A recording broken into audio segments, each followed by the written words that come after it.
I want you to understand this first. This is not a story about oil. It is a story about who controls reality when power shifts. In early January, oil tankers slipped out of Venezuelan waters with their transponders turned off. No signal, no visibility, what the industry calls dark mode. Days later, they came back. Not because markets changed, not because sanctions softened, but because force re-entered the equation. I'm Fareed Zakaria. And what we are witnessing is the quiet evolution of American power, where sanctions turn into seizures and energy becomes enforcement. U.S. forces intercept tankers before dawn. Marines move. Command statements follow. And suddenly, Venezuelan oil is no longer just an economic asset, it's a geopolitical instrument. If this feels like a minor episode, stop. Pay attention, because beneath these movements lies a much larger transformation. And to grasp it, we must first strip this story down to its core mechanics. What exactly is this story about? At first glance, it looks chaotic. Tankers leaving, tankers returning. Seizures, releases, statements from the military, meetings at the White House. But chaos is rarely random. More often, it signals a system being reconfigured. Strip away the headlines, and the core issue becomes clear. This is about control over sanctioned oil in a post-Maduro moment. Who moves it? Who intercepts it? And who ultimately decides where the money flows? The United States has not merely enforced sanctions. It has begun to physically manage outcomes, stopping ships, releasing others, coordinating military and civilian power. At the same time, oil executives are summoned, not to Caracas, but to Washington. That detail matters because it tells us this is no longer about pressure alone. It is about transition from isolation to extraction, from denial to direction. And to understand why this shift is happening now, we need to step back, far back, into Venezuela's economic collapse, its oil dependency, and the long cycle that brought us here.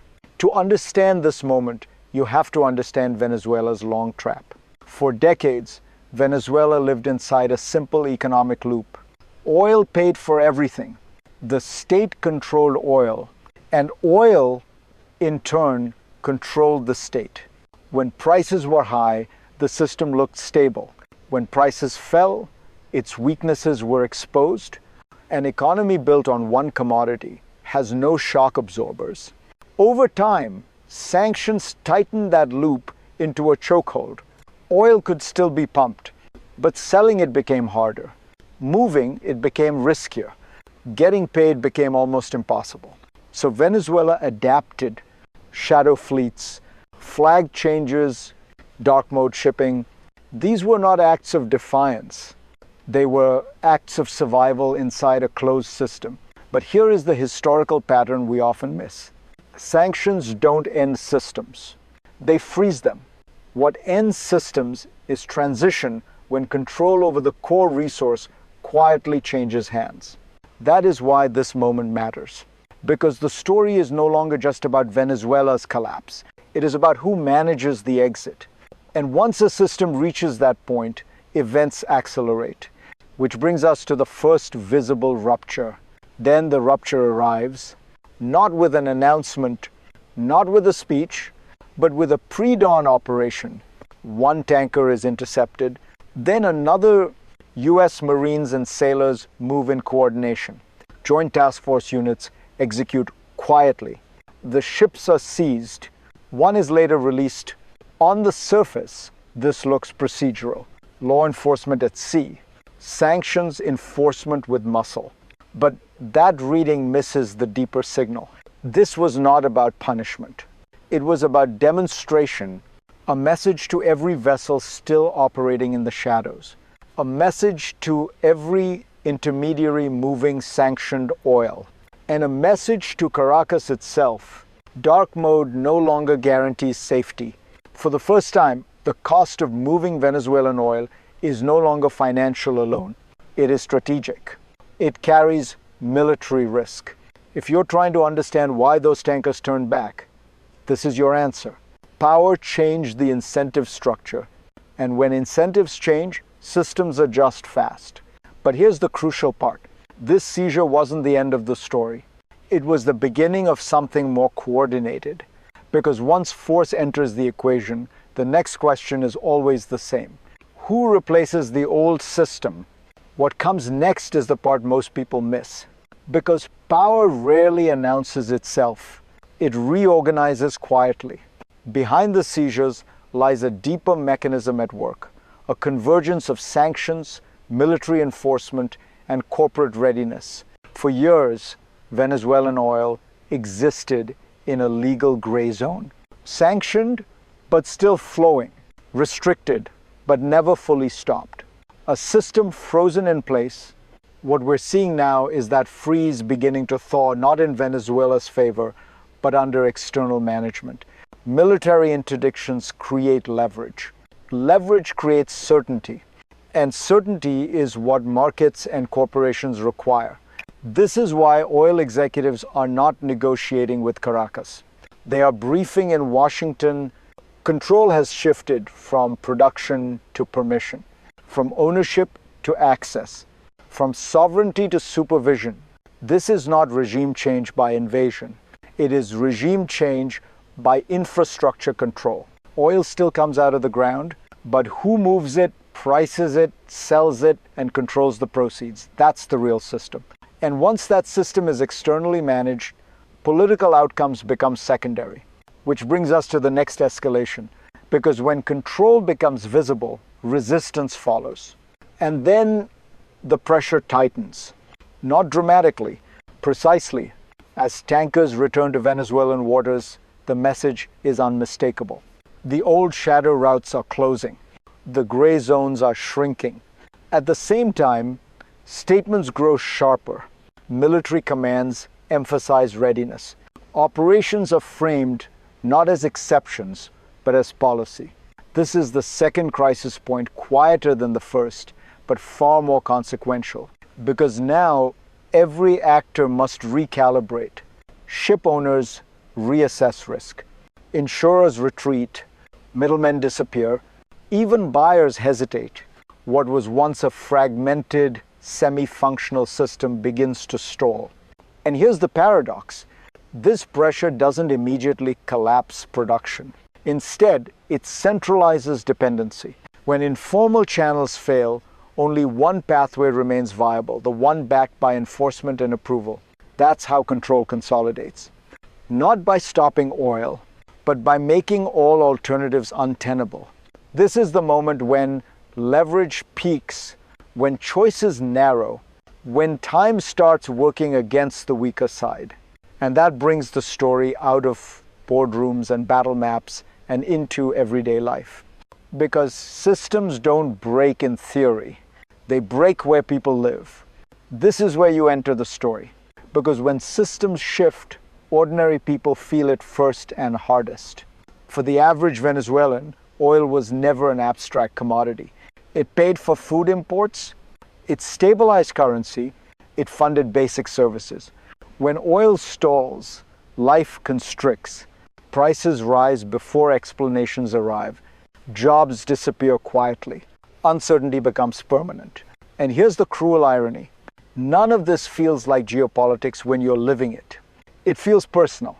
You're told it's about sanctions, then about security, then about transition. But what you experience is simpler. Less stability, fewer choices, more waiting.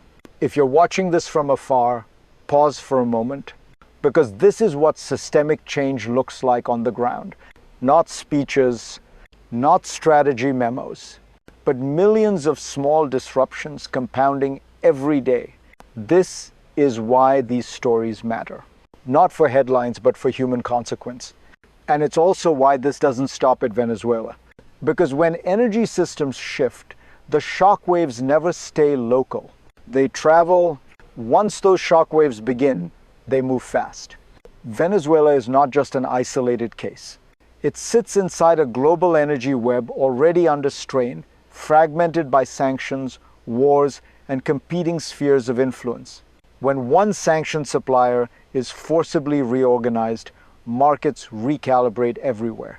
Prices respond not only to supply, but to precedent. If this can happen here, it can happen elsewhere. Energy importing nations watch closely. So do producers operating in gray zones. So do rivals who understand that oil is never just fuel, it is leverage. What we are seeing is a subtle but profound signal. The rules of energy geopolitics are hardening. Enforcement is no longer theoretical. Military coordination is no longer exceptional. And access to energy increasingly depends on alignment, not just contracts. This reshapes alliances. It pressures neutral states. It accelerates bloc-based economics. And once energy becomes explicitly geopolitical again, cooperation becomes conditional. Trade becomes strategic. And global stability becomes more fragile. That's the real global impact of this moment. Because the question is no longer whether energy will be weaponized. It's who controls the weapon and who lives with the consequences. Which brings us to the hardest part of this story. What happens next? So let's look forward, not with predictions, but with scenarios. There are three paths this system can take. The first is managed transition. U.S. control over Venezuelan oil becomes formalized, flows resume under supervision. Revenue is redirected. Stability returns unevenly, imperfectly, but enough to stop the free fall. This is the cleanest outcome, also the hardest to sustain. The second path is prolonged limbo. Oil moves, but cautiously. Enforcement remains selective. Uncertainty lingers. Venezuela exists in a half-open state, neither sanctioned nor sovereign, neither collapsed nor restored. History tells us this is the most likely outcome and the most corrosive. The third path is escalation. Resistance hardens, gray networks push back, enforcement intensifies, energy becomes an open arena of confrontation. This is the path where miscalculation matters most. Here's the deeper truth. Systems rarely choose the best option. They drift toward the one that preserves power with the least risk. And that is why this moment is so dangerous. Because drift feels stable until it isn't. Which brings us to the final question, what this all means for you. Let me leave you with one final thought. What you've just watched unfold is not an anomaly. It is a preview of a world where power is exercised less through declarations and more through systems.